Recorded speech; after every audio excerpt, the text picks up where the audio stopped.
When I go out to look for inspiration, I'm looking for a glimpse, a moment, not something as a whole, so a whole landscape or a whole view, but something that I can take away with me that's the essence of what I'm looking at.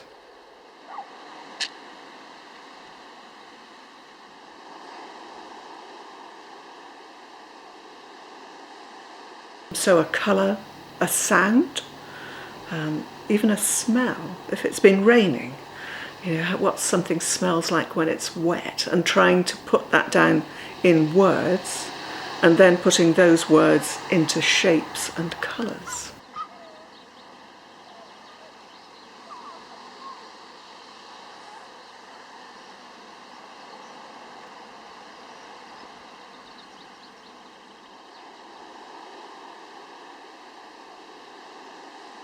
When I get back into the studio, then I put out on the desk all the things that I've collected, and then start to make smaller drawings, smaller sketches, building up to doing a finished drawing.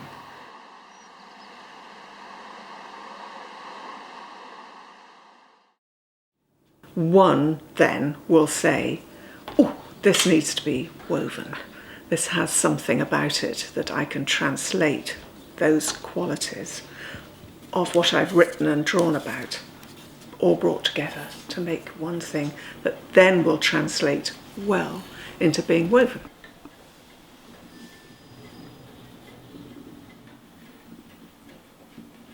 Back, front, back, front, back. Once you've got to the final drawing, then you have to think, how is it going to be woven, and start sampling for colours and shape that you're going to do. So you take an area of the tapestry or several areas and do sample colourings and textures within that. And then you start weaving by putting on a row of knots, which gives you a firm base to work on. Then what's called a turnback or a selvage, which is just the same weft as the warp. And then you start weaving with the colour. And it's gradually building up the colours from left to right, right to left.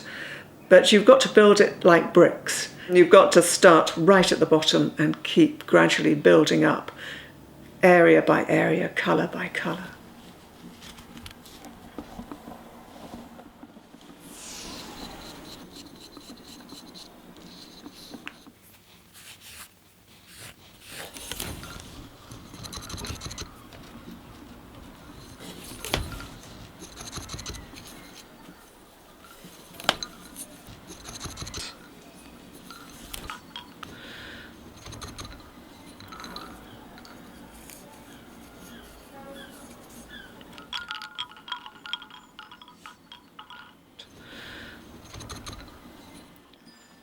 Technically, tapestry weaving is very simple.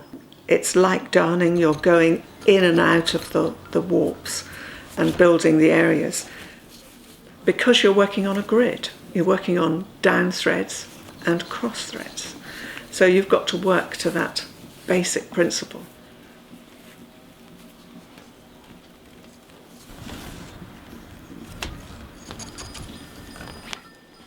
You do get lost in your weaving.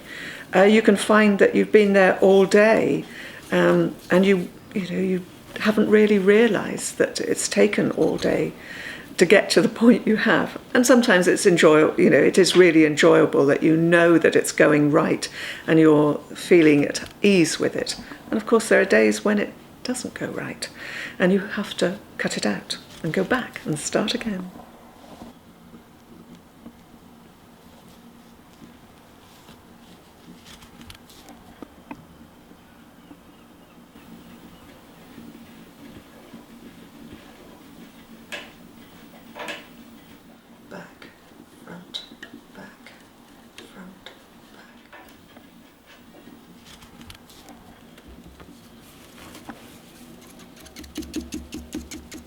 As you weave, The more you can sit at it for any length of time without interruptions. You need to get up and move around, but you do get a feeling for it. So you get more of an understanding. If that gets broken by having to do something different, it's more difficult to get back into it.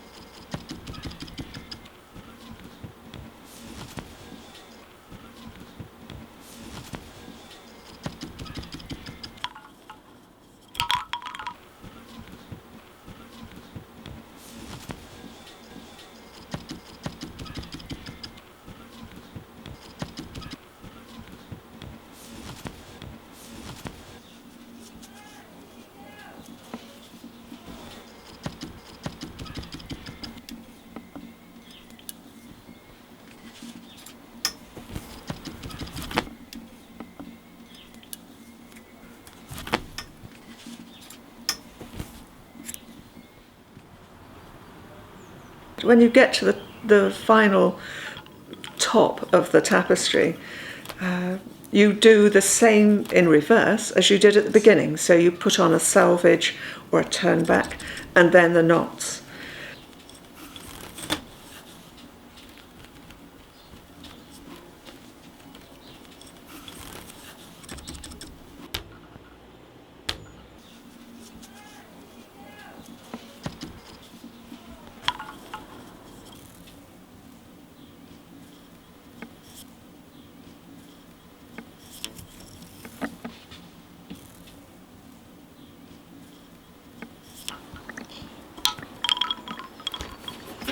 You then relax the warp by unwinding the tension, which means it just relax and take its proper shape.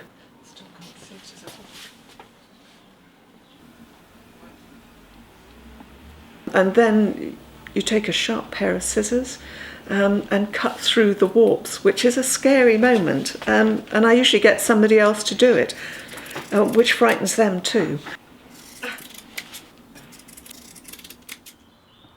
I don't weave everything I draw, so I only weave what I think should be woven.